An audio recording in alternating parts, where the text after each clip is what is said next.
बहुत सारे बच्चे होंगे इनमें से जो लोग बहुत ज़्यादा परेशान होंगे, बहुत लो फील कर रहे हो। मैं आपको सबसे पहले बोलूँगा थम जाओ भाई, रुक जाओ।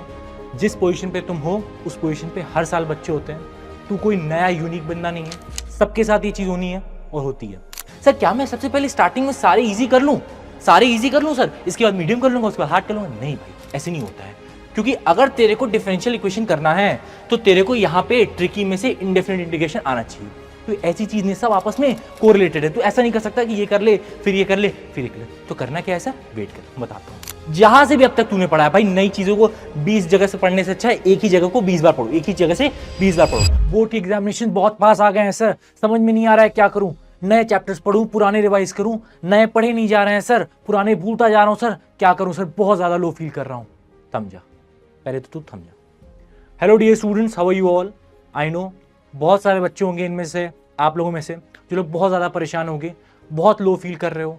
मैं आपको सबसे पहले बोलूँगा थम जाओ भाई, रुक जाओ। जिस पोजीशन पे तुम हो उस पोजीशन पे हर साल बच्चे होते हैं। तू कोई नया यूनिक बंदा नहीं है, सबके साथ ये चीज़ होनी है और होती है।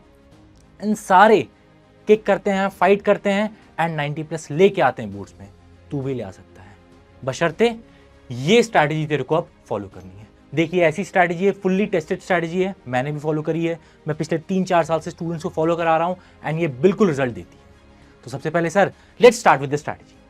पहली चीज जो स्ट्रैटेजी में है, देख भाई लास्ट 21 डेज हैं, इन 21 डेज के लिए एटलीस्ट तेरे को 3 आवर्स की पढ़ाई मैथ्स में करनी ही करनी है। अगर भाई तू लास्ट के 21 डेज में आप 3 घंटे की पढ़ाई नहीं कर सकता मैथ्स में, तो भाई फिर तो दिक्कत है यार, फिर तो दिक्कत है। तेरे अपने लिए पढ़ना है भाई, बस 3 घंटे बोल रहा हूँ, 3 घंटे बोल रहा हूँ। और बिल्कुल बिल्कुल प्रैक्टिकल स्ट्रैटेजी है, कुछ भी ऐसी हवाई बातें नहीं करूंगा। आप बिल्कुल बने रहो and you will understand it. देखो सबसे पहले तो मैंने मैथ्स के जितने चैप्टर्स हैं, आप स्क्रीनशॉट ले सकते हो, वैसे I will attach this note. जितने भी चैप्टर हैं मैथ्स के, मैंने उन्हें 3 सेक्शंस में डिवाइड कर दिया है। पहले हैं इजी चैप्टर्स। इजी मतलब क्या है, वैसे इजी सब कुछ ये रिलेटिव होता है, इजी मीडियम हार्ड सब कुछ रिलेटिव होता है, पर ये ऐसे चैप्टर्स हैं जिनके प्रेडिक्टेबल डायरेक्ट क्वेश्चन आते हैं एग्जाम में, प्रीवियस ईयर क्वेश्चंस आते हैं एंड ये इजी टू डू है। मतलब अगर आपने नहीं करा है तो ये आप बहुत इजीली कर सकते हो।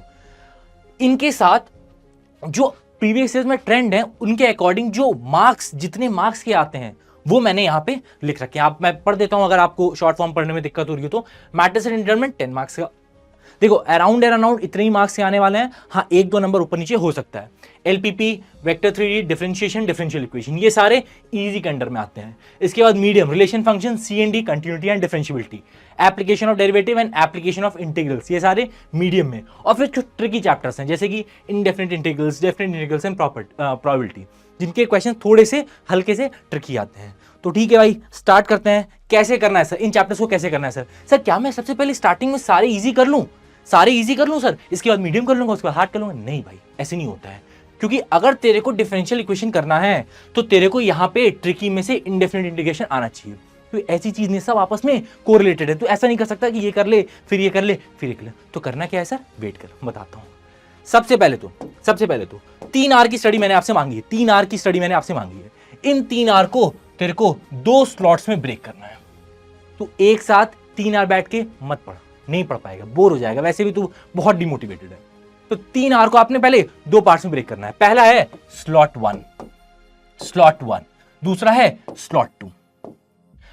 1.5 घंटा आपको इसमें देना है और 1.5 घंटा आपको इसमें देना है। लगातार बैठेगा, फटीग हो जाएगा, बिल्कुल बोर हो जाएगा, नहीं कर पाएगा।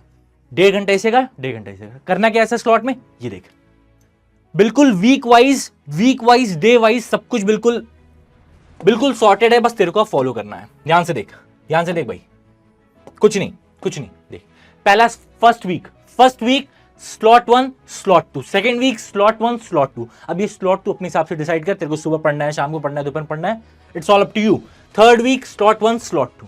सबसे पहले फर्स्ट वीक के स्लॉट 1 में देखो, मुझे पता है आप लोगों में से बहुत सारे बहुत डीमोटिवेटेड हो गए, परेशान हो गए, इसलिए मैंने स्लॉट 1 में फर्स्ट वीक में वो चैप्टर्स रखे हैं जो इंडिपेंडेंट है, जिनका किसी के साथ कोई रिलेशन नहीं है। जो तू पढ़ेगा तेरे को कॉन्फिडेंस आएगा, तू पीवाईक्यू सॉल्व करेगा तो आगे बढ़ेगा। तो ये इसलिए भी है एंड सेकेंडली ये बिल्कुल स्ट्रेटेजाइज करके बनाया गया, आपको खुद समझ में आएगा। देखो स्लॉट 1 में सबसे पहले मैट्रिक्स एंड इंडिटरमिनेंट्स कंप्लीट करना है आपको। 3 दिन लगेगा आपको मैट्रिसेस डिटरमिनेंट्स कंप्लीट करने में। स्लॉट 1 में बहुत इजीली कर सकते हो, बहुत इजीली कर सकते हो, बहुत इजी चैप्टर है एंड रिवाइज सिलेबस के साथ करना है बच्चे। ये नहीं करना है कि वापस से पूरी चीजें पढ़ रहे हो, आप रिवाइज सिलेबस निकालो, बिल्कुल पढ़ा है, हर जगह पढ़ा है, देखो उसके अकॉर्डिंग पढ़ाई करनी है हमें।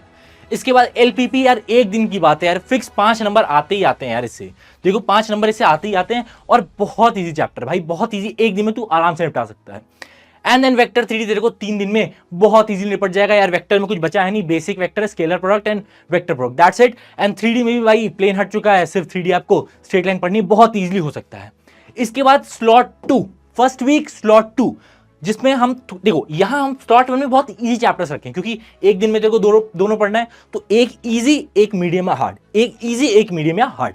तो देख स्लॉट 2 में हमें क्या करना है, हमें 4 दिन हमारे रिलेशन फंक्शंस को करना है।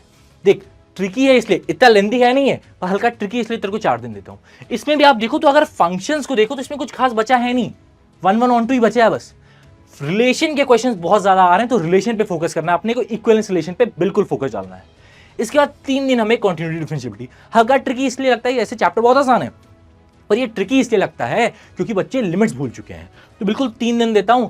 देख इसका बहुत ज्यादा वेटेज नहीं है, 2 से 3 नंबर का आता है, बहुत वेटेज नहीं है, पर अपने को 90 प्लस चाहिए तो हमें कुछ भी नहीं छोड़ना है, हमें सब करके जाना है। तो ये कॉन्टिन्यूटी डिफरेंशिएबिलिटी आप 3 दिन में बहुत इजीली कर सकते हो, बहुत इजीली कर सकते हो। ये आपकी फर्स्ट वीक हो गई डन। फर्स्ट वीक के साथ आपको बहुत अच्छे मार्क्स आपके फिक्स हो जाएंगे। फिर आते हैं वीक 2 पे, सेकेंड वीक पे। सेकेंड वीक के स्लॉट 1 में हमें सबसे पहले डिफरेंशिएशन करना है डियर स्टूडेंट्स, डिफरेंशिएशन करना है। स्लॉट 1 में हमें डिफरेंशिएशन करना है एंड स्लॉट 2 में हमें एप्लीकेशन और डेरिवेटिव करने हैं। मतलब स्लॉट 1 में आप डिफरेंशिएट कर रहे होगे एंड स्लॉट 2 में आप उसके एप्लीकेशन को देख रहे होगे। तो 2 दिन is more than enough for integration, sorry differentiation. आप आराम से डिफरेंशिएशन करो एंड उसके बाद इसी के एप्लीकेशन का आपको यहां पे एओडी में 4 दिन दिया हूं, 4 दिन मस्त रगड़ के उसको एओडी को कंप्लीट करो। यहां आप डिफरेंशिएशन पढ़ोगे, यहां आपका रिवाइज भी हो रहा होगा क्योंकि आप डिफरेंशिएशन कर रहे होगे। इसे आपको 2 दिन देना है, स्लॉट 1 में आपको 2 दिन देना है डिफरेंशिएशन को। इंडेफिनिट इंटीग्रेशन को आपको 5 दिन देना है। देखो इंडेफिनिट इंटीग्रेशन थोड़ा ट्रिकी है, बहुत वैरायटी के क्वेश्चन है उसमें, हमें सबको केटर करना है, तो मैं 5 दिन देता हूं भाई स्लॉट 1 में। सारे इंडेफिनिट इंटीग्रेशन प्रैक्टिस करो, प्रैक्टिस करो, 5 दिन का टाइम है। अब देख 4 दिन तेरे को क्या करना है, एओडी करना। देख स्लॉट 1 2 दिन कर लिया, 2 दिन कर लिया, तेरा स्लॉट 1 का डिफरेंशिएशन खत्म हो गया।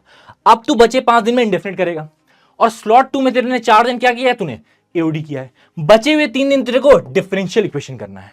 अब देख यहां तूने इंटीग्रेशन करा है, इंटीग्रेशन हर एक क्वेश्चन डिफरेंशियल इक्वेशन के एंड में इंटीग्रेशन ही करना है। तो देख पहले तूने डिफरेंशिएशन किया और इसके एप्लीकेशन पर तू आया, सिमिलरली इंडेफिनिट इंटीग्रेशन किया और उसके बाद इसके एप्लीकेशन पर आया। तो यहां से 2 वे प्रोसेस है। अगर आप ध्यान से देखो तो आप यहां पढ़ रहे हो और यहां पे इंप्लीमेंट कर रहे हो तो आपकी 2 टाइम्स वो चीजें हो रही हैं एंड बिल्कुल स्ट्रॉन्ग तरीके से वो कंप्लीट हो रही होंगी।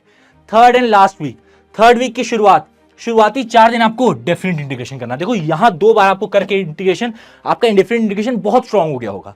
अब आपको डेफिनेट इंटीग्रेशन करना है, कुछ नहीं, बस लिमिट, बस उसमें लिमिट पुट करनी है एंड आपको समझ में आ रहा है property based question and limit put करने वाली चीज आनी है। 4 दिन देता हूं भाई, वेटेज है अच्छे से 4 दिन देता हूं, थोड़ा सा क्वेश्चंस बहुत ज्यादा हैं तो आप 4 दिन देता हूं, फिर से आराम से करो। एंड इसी के साथ आपको एप्लीकेशन ऑफ इंटीग्रल करना है। मतलब यहां आपने पढ़ा, यहां आपने इंप्लीमेंट किया, यहां आप पढ़ रहे होगे कैसे करना है डेफिनेट इंटीग्रेशन, यहां पे आप बार बार इंप्लीमेंट करोगे। तो अगेन ये 2 वे प्रोसेस है, आपको बहुत अच्छी तरीके से ये चीज आ रही होगी। एंड में प्रोबेबिलिटी देख 3 4 का क्या मतलब है कि 3 दिन ये स्लॉट का बचा, यानी 3 टाइम ये एंड 4 टाइम ये। मस्त प्रोबेबिलिटी यार, थोड़ी सी ट्रिकी है, बच्चे लैंग्वेज में कंफ्यूज होते हैं, तो अच्छा टाइम दिया प्रोबेबिलिटी को, बिल्कुल अच्छे से करना है। क्यों, या प्रोबेबिलिटी से अराउंड 8 नंबर का आना आपका, पर हमें चाहिए 90 प्लस, इसलिए हमें सारी चीजें करनी है।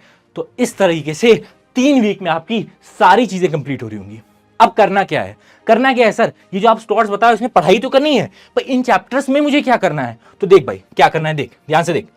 सबसे पहले रिवाइज कर नोट्स को, जहां से भी अब तक तूने पढ़ा है भाई। नई चीजों को 20 जगह से पढ़ने से अच्छा है एक ही जगह को 20 बार पढ़ो, एक ही जगह से 20 बार पढ़ो। तो आपको रिवाइज करना है नोट्स, बार बार रिवाइज करना है नोट्स। आफ्टर दैट आपको एनसीईआरटी गो थ्रू करनी है डियर स्टूडेंट्स, आपको एनसीईआरटी गो थ्रू करनी है, एनसीईआरटी के सारे सवाल देखने और करने हैं, ठीक है। इसके बाद आपको देख पीवाईक्यू, कई बच्चे क्या करते हैं, कहते हैं सर सारा चैप्टर कर लूंगा एंड में सबके पीवाईक्यू कर लूंगा। नहीं, PYQ just after completion of chapter. क्या चैप्टर कंप्लीट होता है आपने तुरंत पीवाईक्यू कर लेना है। ये 3 चीज करने के बाद डियर स्टूडेंट्स आपको नेक्स्ट चैप्टर पे मूव ऑन होना है। और आफ्टर 21 डेज जब आप ये तीनों चीजें सारे चैप्टर्स के साथ कर चुके होगे, देन आफ्टर आपको सैंपल पेपर करना है। ये बहुत ज्यादा इंपॉर्टेंट है। बच्चों को लगता है एग्जाम में जाकर के ये मचाएंगे, पर आपको घर पे 3 घंटे बैठ करके प्रैक्टिस होनी चाहिए क्वेश्चन को करने की। अब सर ये सैंपल पेपर करना कैसे है सर? ऐसे नहीं कि बुकलेट लिया और करना सॉल्व कर दिया, नहीं। उसमें से जो 3-4 पेज का जो क्वेश्चन पेपर है उसका आप फोटोकॉपी निकालो, उसे लेके आओ, टेबल चेयर पे बैठो, कॉपी उठाओ, करना स्टार्ट करो। वो आपका एग्जाम पेपर है, टाइमर लगा के करना है आपको। बिल्कुल एग्जाम का आपको एनवायरनमेंट बनाना है और इसके बाद ही आपको पेपर को सॉल्व करना है। So this was it. Thank you so much dear students. I hope so ये प्रैक्टिकल स्टडी आपको मजा आया होगा, एंड अगर आप इसे फॉलो करते हो तो you can still get 90+। Thank you so much.